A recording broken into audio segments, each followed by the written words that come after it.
How do you create yield with XRP? As far as the returns that we pay people today, the way that that's structured, we've mitigated all counterparty risk and we've mitigated all volatility risk.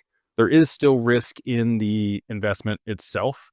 The strategies that we run could lose money over a quarter, and we would have to sell a small amount of XRP to be able to cover those losses if that had taken place.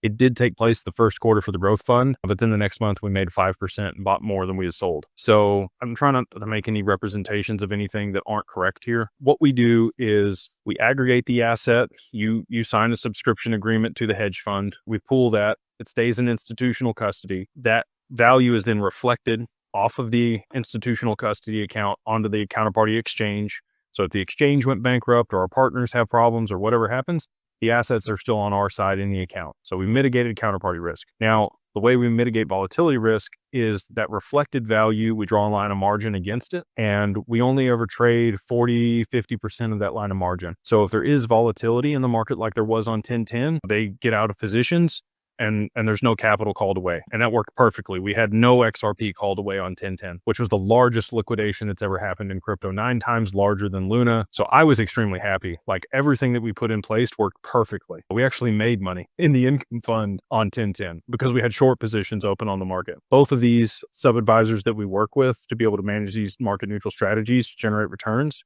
have track records of 5 and 6 years in length, and the returns over that period are somewhere between 20 and 40% a year. Most of the time I would be skeptical of those types of returns, but they are audited by KPMG and Deloitte. They're legit. Like we went through 25 different people when we were looking for these two that we started working with, and we did due diligence on tons of them, and we found these two that were actually like the real deal. And so again, you're not ever going to get that 20 to 40% because we only get 80% margin against the XRP.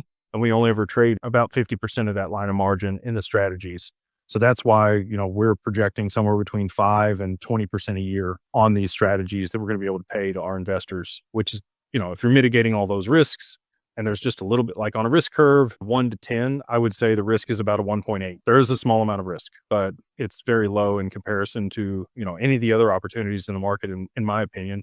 If you're participating in a smart contract of any kind, I think your risk is at least 1.8. If you're giving up the asset to any other counterparty, there's counterparty risk. The smart contract could be hacked. There's no insurance on the smart contract. And that's why we haven't participated in DeFi quite yet, but we will be in the near future as we shore up those risks as well.